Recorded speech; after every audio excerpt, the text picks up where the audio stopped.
विदाई का समय आता है। लगभग 4 महीने बारात मिथिलापुरी में रही और पता नहीं चलता था कब समय गुजर जाता, कब समय बीत जाता है।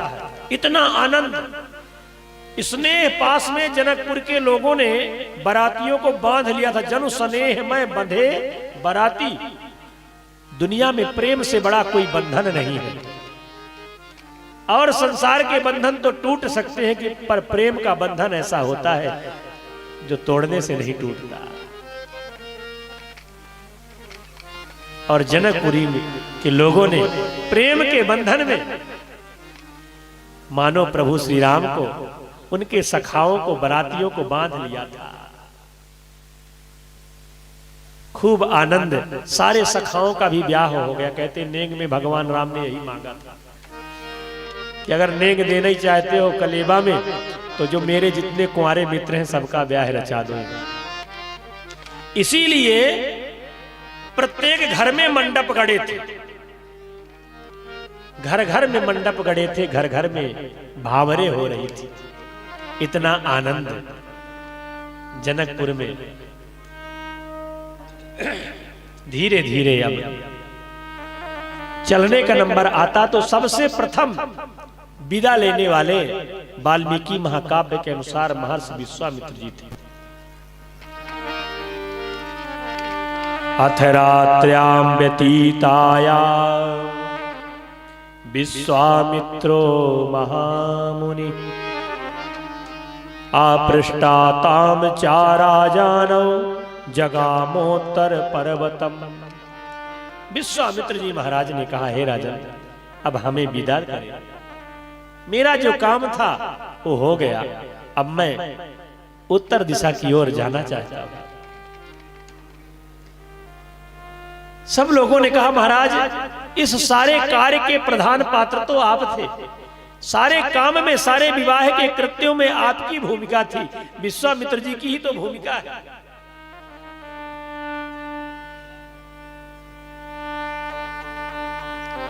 आज विश्वामित्र जी के जाने से ही मानो बारात का रंग थोड़ा फीका हो गया, क्योंकि प्रधान व्यक्ति चले गए ना, जिनकी सारी भूमिका, जिनका बनाया सब कुछ एक कार्य, वही विदा कर गए। और विश्वामित्रे गते राजा वैदेहम मिथिलाधिपम अपृष्टैव जगामासु राजा दशरथः पुरीम। विश्वामित्र जी के जाने के बाद महाराज दशरथ जी ने अंतःपुर में सूचना भिजवाई कि अब मैं भी जाना चाहता हूं। अयोध्या के लोग मेरा पल पल इंतजार करते होंगे, अयोध्या की माताएं, अंतःपुर की रानियां अपने पुत्रों का इंतजार करती होंगी, बहुओं को देखने के लिए उतावली होंगी। इसलिए हे महाराज, अब मुझे जाने की आज्ञा प्रदान करें। जैसे ही अंतःपुर में महाराज दशरथ ने सूचना भिजवाया जाने की, तो पूरे जनकपुर में उदासी छा गई। उदासी के सुर बजने लगे, वियोग का भाव उत्पन्न हो गया। जाने की बात पूरे नगर में फैल गई, पूरे जनकपुर में कि अब बारात जाना चाहती है। और जैसे जनकपुर के लोगों ने सुना कि बारात की विदाई होने वाली है, सबका मन उदास हो गया। ये विदाई की घड़ी बड़ी विचित्र होती है।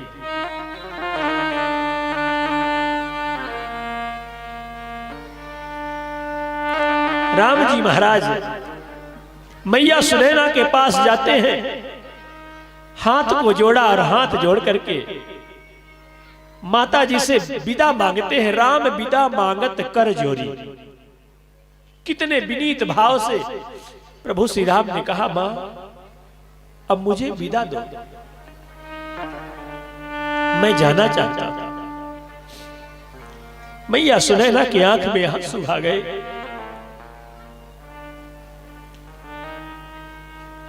जानकी जी का श्रृंगार हो रहा है, सखियां सजा रही हैं, 4-4 बेटियों की डोली आज जनकपुर में सज रही है।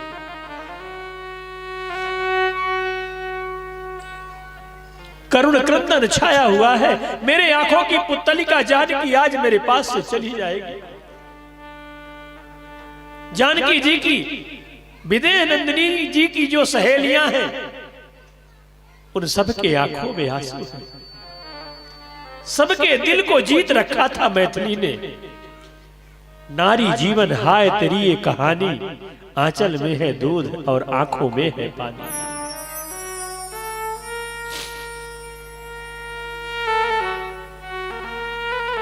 बारात सजने लगी, हाथी घोड़े सजने लगे, लाव लश्कर सजने लगे, दहेज की सामग्रियां निकाल निकाल करके रखी जाने लगी।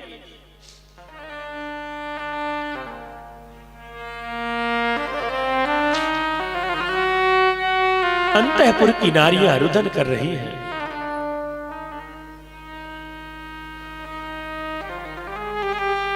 दिव्य श्रृंगार हो रहा है। जिस समय सुनैना के आंखों की पुतली सीता पूरा श्रृंगार करने के बाद विदा लेने लगी, मैया सुनैना ने जिसे कितने नाज से पाला है, पलग पीठ तजी गोद हिडोरा, सियम वीर पग अवन कठोरा। कभी जानकी ने कभी धरती में चरण नहीं रखा, कितनी सुकुमार रही होगी। कभी पलंग में रहती तो कभी महाराज जनक की गोद में, कभी सुनैना की गोद। दीप बाती नहीं डारन कहे, जिस सीता को कभी दीपक की बाती सीधी करने के लिए नहीं कहा गया।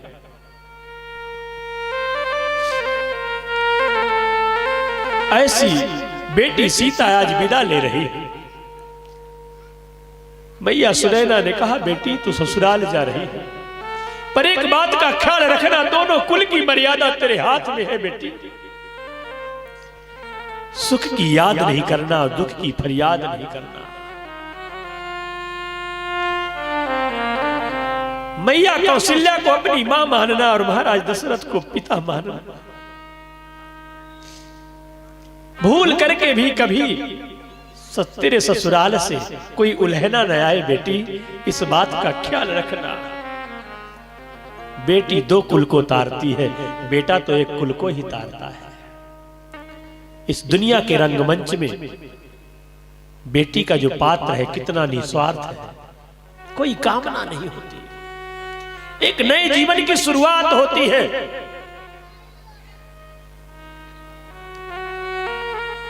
जैसे मैया को समझा बुझा करके जनक नंदनी सीता आगे बढ़ने लगती है, तो जिन पक्षियों को जानकी ने अपने हाथों से पाला था, सोने के पिंजरे में रख करके दूध और भात खिलाया था, पंख फड़फड़ाने लगे। व्याकुल कहां कहा बैदेही, पर धीरज पर हरिये न केही। सुख सारिका जानकी जाए, कनक पिंजरे ही राख पढ़ाए। सोने के पिंजरे में जिन पक्षियों को पाला था, सीता के बिना लगता है प्राण चले जाएंगे, पंख फड़फड़ा करके बिलखने लगते हैं। जिन पुष्पों को जानकी ने अपने हाथों से जल दिया था, जिन वृक्षों को लगाया था, उन वृक्षों की डाली झुक गई। करुण क्रंदन छा गया पूरे जनकपुर में, सबकी आंख में आंसू है। और जैसे डोली में बैठा करके जानकी को विदा करने लगी मैया सुनैना, बंधु समेत जनक तब आए, सिय बिलोक लोचन जल छाए। सिय ही बिलोक धीरता भागी, रहे कहावत परम बैरागी। परम बैराग की मूर्ति महाराज जनक, जिनके जीवन में कभी संयोग और वियोग की दशा नहीं होती, समान रहने वाले महाराज जनक, जलजवद जीवन व्यतीत करने वाले महाराज जनक, जिस समय देखा कि मेरी पुत्री सीता आज ससुराल जा रही है,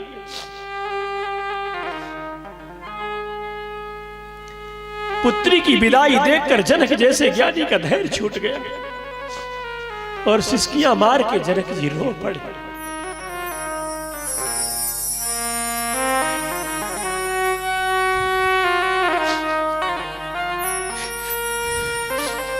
जनक जैसे ज्ञानी के आंख में आंसू, मानो पूरी प्रकृति रो रही है।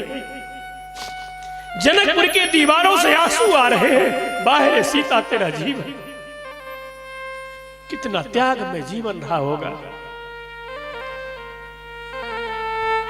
जिंदगी जीना चाहिए तो सीता की तरह, पशु पक्षियों को भी जिसका रहना पसंद हो, पशु पक्षी भी जिससे प्रेम करते हो, घर की दीवारें प्रेम करती हो। आज आंगन सूना सूना लग रहा है। सीता ने देखा कि पिताश्री रो रहे हैं। पालकी का पर्दा हटा करके जानकी जी चक्रवर्ती चक्र चूड़ामणि महाराज जनक जी से लिपट करके रोने लगी। जनक जी ने कहा, बेटी जा, मेरा आशीर्वाद है, तुझे जीवन में दुख नहीं होगा।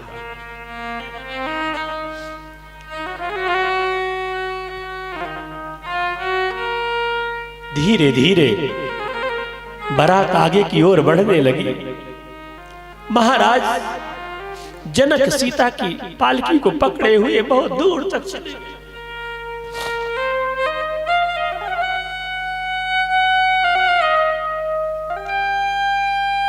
पालकी के पीछे पीछे स्नेह पास में बंधे हुए महाराज जनक चले जा रहे हैं। बार बार दशरथ जी कहते हैं, महाराज अब आप वापस जाइए, आप बहुत दूर आ गए हैं।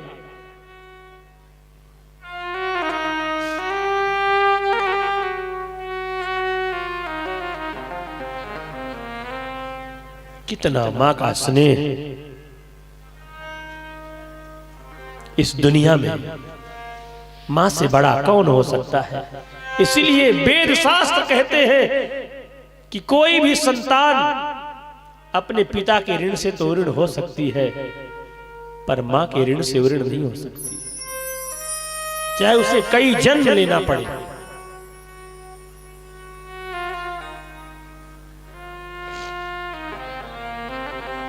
क्या क्या नहीं करते माता पिता अपनी संतान के लिए।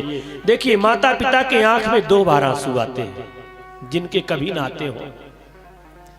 एक तो वह दिन होता है जब बेटी घर से विदा लेती है, तब जो पिता जो मां कभी न रोई हो उसके भी आंख में आंसू आ जाते हैं। और एक दिन वो होता है जब बेटा कहता है कि तुमने मेरे लिए किया ही क्या है। जिस बेटे को पाल पोस करके मां बड़ा करती है और वो बेटा बड़ा होने के बाद पत्नी को पाने के बाद कहता, तुमने मेरे लिए किया ही क्या है, मेरा चूल्हा अलग कर दो। जो मां 8-8, 10-10 पुत्रों को एक साथ पाल लेती है, उन पुत्रों से एक मां नहीं पाली जाती।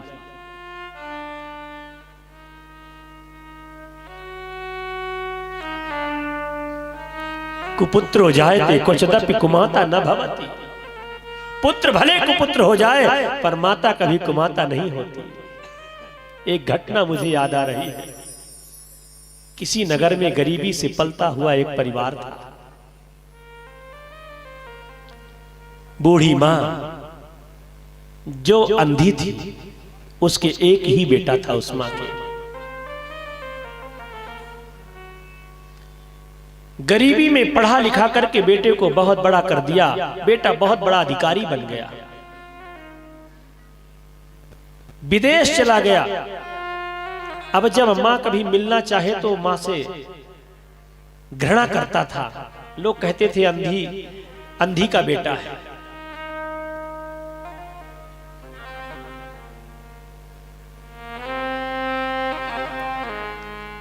मां से मिलना नहीं चाहता था, विदेश चला गया। विदेश में रहते रहते एक बार उसको उसी अपने गांव में किसी बहुत बड़े आयोजन में मुख्य अतिथि बनकर के आना था। और जब मां को पता लगा कि आज मेरा बेटा मुख्य अतिथि के रूप में यहां आ रहा है,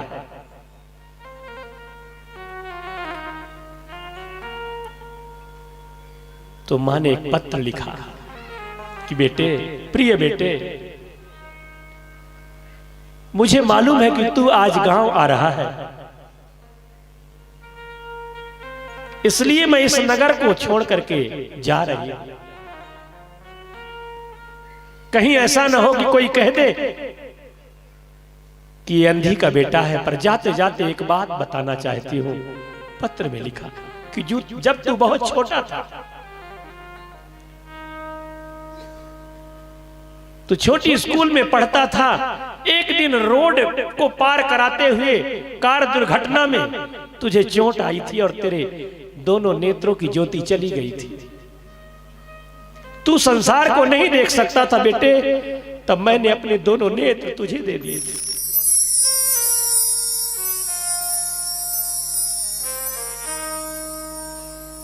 जिससे तू संसार देख सके।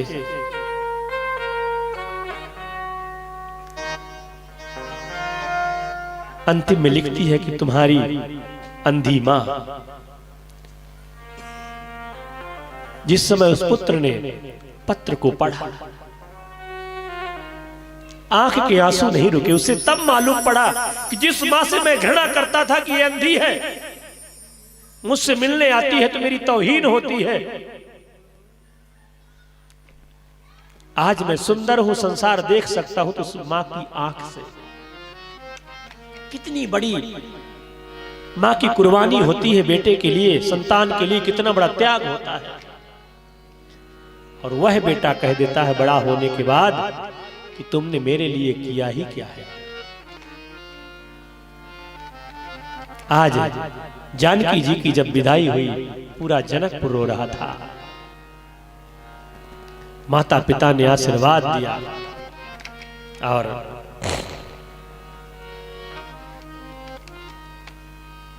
बहुत दूर जाने के बाद महाराज दशरथ जी ने जब बारंबार प्रार्थना किया, तब जाकर के महाराज जनक कहीं वापस आए।